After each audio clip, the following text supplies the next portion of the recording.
Alexander the great, जो 356 कब्ल मसीह में मकदूनिया के दारुल हुकूमत पीला में पैदा हुआ था, को अक्सर तारीख के सबसे काबिल जिक्र फौजी रहनुमाओं में शुमार किया जाता। इसका पूरा नाम मकदवन का अलेक्जेंडर III था और इब्तदाई उम्र से ही ये वाज़े था कि वो अज़मत का मुक़द्दर था।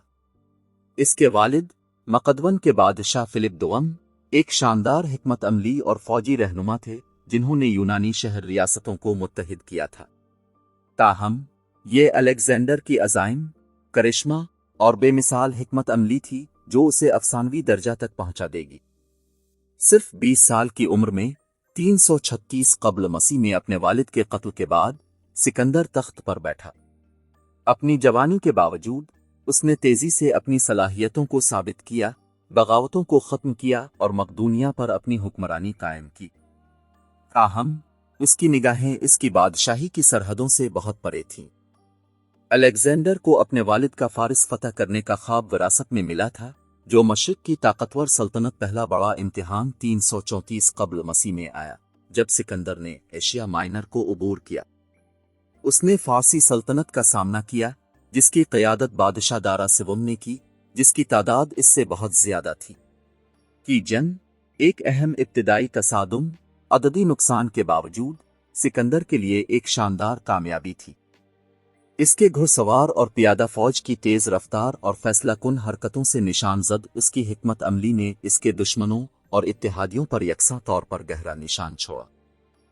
गिरानिकिस के बाद सिकंदर की मुहिम जुनूब की तरफ चली गई, जहां इसने यूनानी शहरों को फारिस के कंट्रोल से आज़ाद कराया और कई फतूहात हासिल की। सबसे अहम लड़ाइयों में से एक 333 कब्ल मसीह में इसस में हुई। अलेक्जेंडर दारा की फौज से बहुत ज्यादा तादाद में होने के बावजूद अपने फायदे के लिए इलाके का इस्तेमाल करते हुए और दारा को पीछे हटने पर मजबूर करके फारसी अफवाज को पीछे छोड़ दिया। इसस में इसकी फतह ने एक नाकाबिल तस्खीर कमांडर के तौर पर उसकी साख को मुस्तहकम किया। जैसा कि सिकंदर ने अपनी फतह जारी रखी, उसने 7 माह के मुहासरे के बाद टायर शहर पर कब्जा कर लिया, जो कि तस्वीराती लिहाज से एक अहम जजीरे का कला था। इसका अज़्म और तख्लीकी सलाहियत वाज़े थी जब इसने जजीरे के लिए एक काज़वे बनाया, एक ऐसा कारनामा जिसने इसे शहर की दीवारों को तोड़ने और उसके मुहाफिजों को कुचलने की इजाज़त दी। इस फतह ने इसे मशरकी बुहेरा रोम पर कंट्रोल दिया और उसके मिस्र पर हमले का दरवाज़ा खोल दिया। 332 कब्ल मसीह में मिस्र में दाखिल होने पर सिकंदर को एक आज़ादी दहिंदा के तौर पर सराहा गया और मिस्रियों ने इसका इस्तकबाल एक इलाही शख्सियत के तौर पर किया। यही इसने इस्कंदरिया शहर की बुनियाद रखी, जो कदीम दुनिया में इल्म और सकाफत का मरकज बन जाएगा। इसने सिवा में ओरेकल ऑफ उम्वन का भी दौरा किया, जहां इसे देवता उम्वन का बेटा करार दिया गया और उसके पैरोकारों की नज़रों में इसकी खुदा जैसी हैसियत को मजीद मुस्तहकम किया। ताहम सिकंदर का सबसे बड़ा चैलेंज फारिस में ही था।